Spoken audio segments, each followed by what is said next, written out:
I was working for Microsoft at the time, traveling in the States when SARS broke out. And that got to the point where actually some people in my class would go, if you're from Toronto, I'm out of here. Like, it got to that point. And I think we forget on how serious these diseases can be. Yeah. We think about, you know, the measles, and, you know, the first thing is like, oh, I remember when I had the measles as a kid.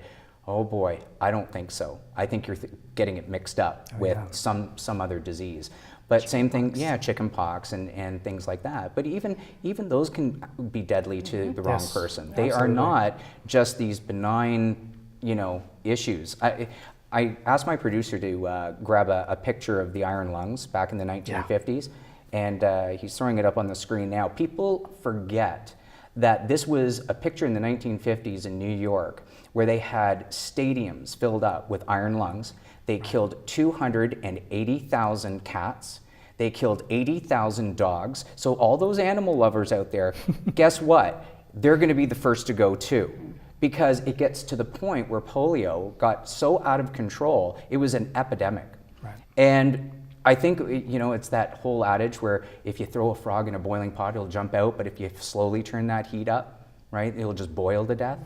Same kind of idea, I think, is where we haven't seen these. Most people have never even heard of them in their entire lifetime. Well, to be honest, many doctors my age and younger wouldn't even recognize some of these diseases if it walked through their door. That's good to know. Yeah, so, you're right. You know, we need to be vigilant when, you know, we're in an age now where some of these diseases are making a comeback. I've taken care of kids in the neonatal and pediatric intensive care units who were there because they got whooping cough from a relative, and these kids were too young to have been vaccinated. So, you know, these happen all the time. Yeah. I mean, before the measles vaccine, tens of thousands of kids would be hospitalized with measles. Hundreds would die every year in the United States from measles. We're not talking about third world countries here. Right. So, you know, it's more serious than people realize. And the current World Health Organization recommendation is that populations should have a minimum of 95% vaccination to get this herd effect where it's very difficult for disease to spread. Canada's not doing badly, but we're still under 90%. Yeah. So, you know, we need to do a better job, I think, of communicating the seriousness of these things and how important it is to get kids vaccinated. I think people are somewhat waking up because in the media there have been a lot of these measles discussions now, and they're actually starting to say, you know, this is wrong, this is the science. I think they're starting to finally come across that way, but boy, I don't know if we should have had to have been there. Like, if we're around just a little over 90%, where do you think the danger point is? Like, do you see it getting a little bit better, like more patients are asking proper questions, or is it going in a disturbingly, you know, other direction? Well, what do you think? Interestingly, it seems it's not uniform across the country. So if you look at certain populations, certain small areas, especially ones that tend to be more rural, have a little bit lower of a vaccination rate than others. There's places near Ajax, just in southern Ontario here, that have about double or triple the rate of non-vaccinated kids in schools compared to, let's say, the GTA. That's not to say that, you know, there's any difference in intelligence or curiosity or things like that. It's just that I think certain populations, based on their beliefs, ideologies, are able to spread this kind of information around. In New York State, for example, there are outbreaks of measles within certain Jewish communities, ultra-Orthodox communities. That's not to say that the Jewish faith doesn't allow for vaccinations. That's right. Most rabbis in Toronto have signed on to a letter saying, no, you really need to get vaccinated. That's right. But due to different interpretations of faith, for example, you can get these little groups, little pockets of people that aren't quite as forthcoming with this. And I reached out to 3 or 4 of them, you know, just to make it all fair for everyone.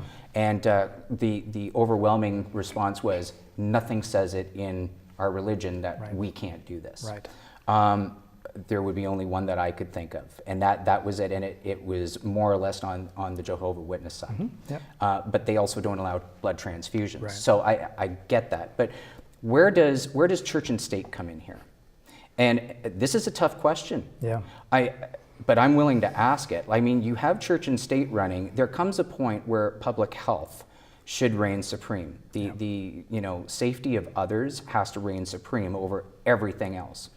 And what concerns me is there's a lot of people that are just starting to come up with things, going, well, it's against my religion, so I'm not going to get my kid vaccinated. And it's like, well, no, you've decided. Nothing says in my, like even my side of things, like if you're a Christian, nothing says that you can't get vaccinated. Nothing. Right. So, I mean, at that point, you just have to go, where are you getting this from? Like they have to start being called out on it, because a bunch of kids could start going to school and infecting the other children. Yeah. Like if it's truly children you're worried about, then you have to put that hat on and go, maybe it's not just my kid, maybe I'm hurting others, and when you start putting that different hat on, you start looking at it a little differently, I think anyway. So I don't know, what are you hearing from moms groups? I know you deal with them a lot, and I'm sure it's a touchy subject. I don't know if they just all of a sudden, I shouldn't talk about that, but I'm hearing it more from the men's side too. The men's groups are going, yeah, we have this discussion, I wasn't sure, but I talked to my doctor,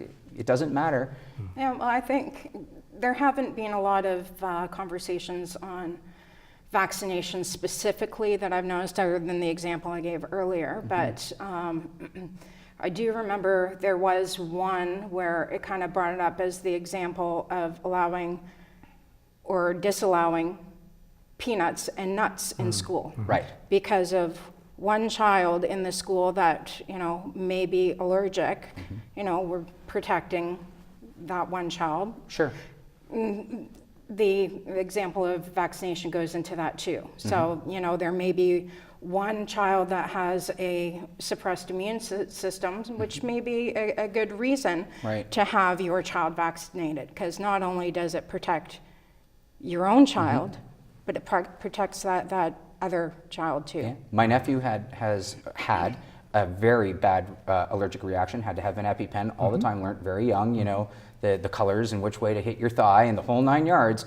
But he has a doctor over at Sick Kids, and they slowly introduced nuts back into the diet. Desensitization. And started, because they even said, maybe we got it wrong. Like doctors, we talked about this, we're human. We put our pants on the same way as everybody else, and at the end of the day, they're going, we probably shouldn't have eradicated it. Like, it should have been slowly introduced, but the knee-jerk reaction is there should be no nuts anywhere. And then all of a sudden, if there's so much as a fleck of a nut on a table, like you've got kids falling over. Like it goes to the point where you have no kind of immunity to it. I don't know, it can happen. It can happen. But I think the whole vaccination argument of, well, see, doctors get it wrong too, I think is a ridiculous way of doing it. This has been going on. You corrected me. I said, hundreds of, you said way further than that. So how many years really, like the history of vaccines, how long has this been going on for? Well, I mean, so the first recorded event of vaccination was with Edward Jenner. I can't remember the exact date. I want to say 1700s. But he basically was the first to test the theory that if you inoculate a child with a disease related to smallpox called cowpox, that you could prevent smallpox in kids. Now, very soon after that, people started questioning whether or not that was something that was useful or healthy or natural, whatever that means. That's also another area where people, I think, make some mistakes in trusting things that are so-called natural. There are lots of natural things that'll kill you. Oh yes. And it's a mistake to think it has a name. It's the appeal to nature fallacy. And it's a difficult thing to get over for some people. And I think we're in some areas of society we're heading in that direction where organic and natural and these things, these buzzwords, can provide a sense of security, a false sense of security in many cases, because anything can be a toxin. You can die from drinking too much water. Right. So it has happened. Oh yeah.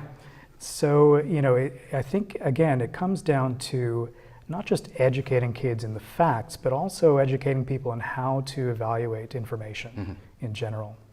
And I think it's important to pull back a little bit. I think everybody shouldn't be so quick to make someone feel what they're saying is ridiculous. I think that's where the problem comes into. I think we have to, at that point, just say, here's some really good information. you should probably talk to your doctor about it. Right. Don't listen to social media, or ask, what people's opinion is. I mean, at that point, you're right, it's just an opinion. I think that's really important.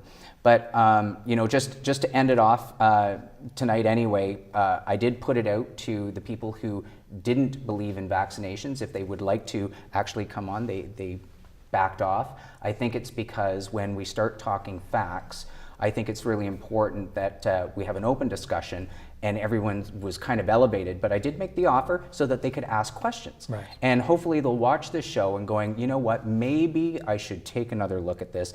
Maybe I've dialed it up a little bit too high with the rhetoric, and we'll back it off. So thank you so very much, Dr. Lala, for being here. Robin, it's always a pleasure. Your insight into social media is always welcome. I'll use you on other shows. And thank you very much, viewers out there. We'll make sure that we post this on YouTube, and you can always get a hold of me at rob@robert-duval.ca. So thanks very much, folks. So think twice about you.